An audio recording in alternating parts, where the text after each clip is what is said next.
We're going to factor quadratics in the form x squared plus bx plus c, where x squared is multiplied by the number 1. So we don't have any number larger than 1 multiplied by x squared. But in order to get into that form, we're going to have to use the greatest common factor to factor something out first. So just like when you're factoring x squared plus bx plus c values, we're going to do the exact same thing, where you're going to find two values that add together to be equal to your b value, multiplied together to equal the c value.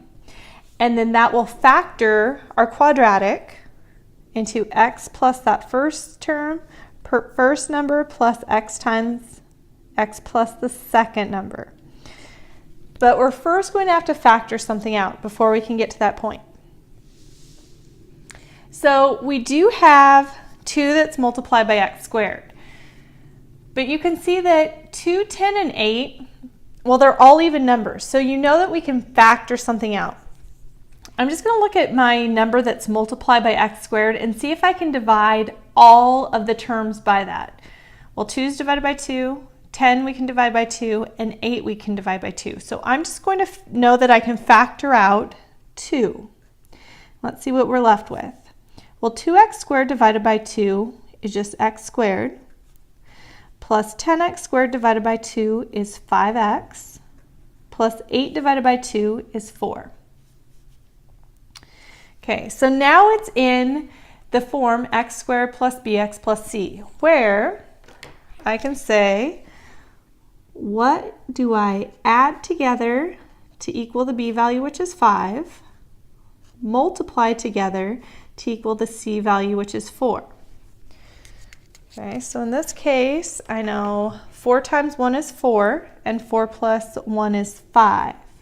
So I know I can use 4 and 1.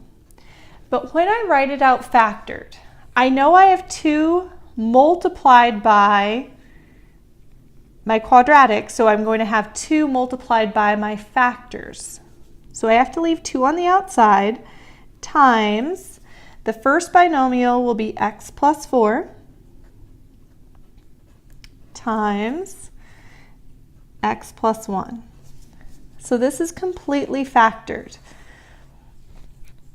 If I re-multiply my binomials and then multiply what's left over times 2, I will get back to my original quadratic.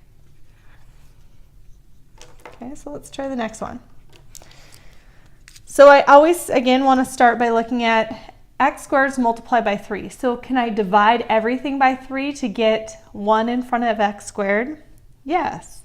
3 I can divide by 3, 12 I can divide by 3, and 36 I can divide by 3. So I'm going to factor 3 out. 3x squared divided by 3 is just x squared, plus 12x divided by 3 is 4x, minus 36 divided by 3 is 12.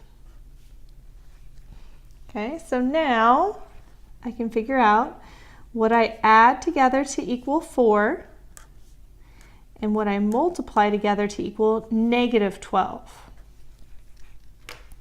All right, so because I have a negative, when I multiply, I know one of them is going to be negative. I'm just going to say my second one's going to be negative. Let's see. When they're added together, they equal a positive. So my larger number, I want to be positive. So we have, it could be 4 times negative 3, but that won't give me 4 when I add. We could do 6 times negative 2, and 6 plus negative 2 is positive 4. So it's just looking at all the factors.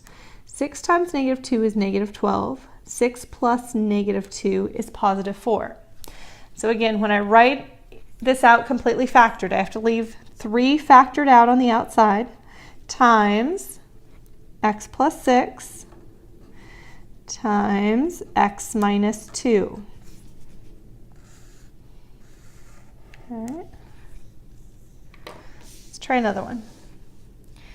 This time I have a negative multiplied by x squared. So a negative is the same thing as multiplying by negative 1.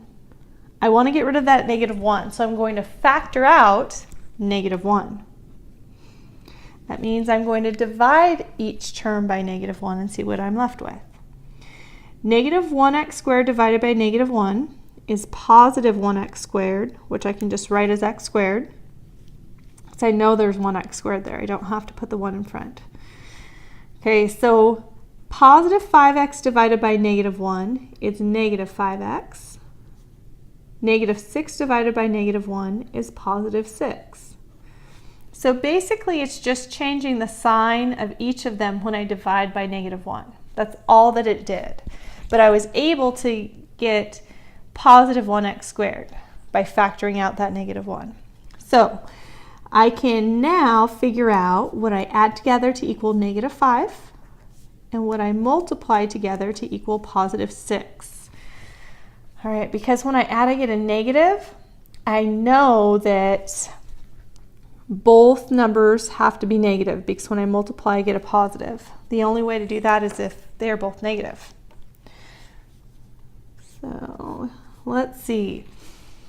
I'm going to say, let's see, -6 times -1 is -6, but -6 plus -1 is -7, so that didn't work. -6 times -2 is positive 6. Sorry, -3 times -2 is positive 6. -3 plus -2 is -5. Okay, so if you need to write them down so you can see what you're multiplying and adding, go ahead and write them down on the side and then fill in which ones actually work. So I know that -2 times -3 is positive 6, and -2 plus -3 is -5. So it is okay to go through all the factors. I factored out -1, and my quadratic factors down to x minus 2 times x minus 3. All right, so those are fairly easy. It's just the basic type of factoring, but you have to factor out the greatest common factor for these ones. Okay, so go ahead and try these 3 problems. When you're ready, I'll go through the answers with you.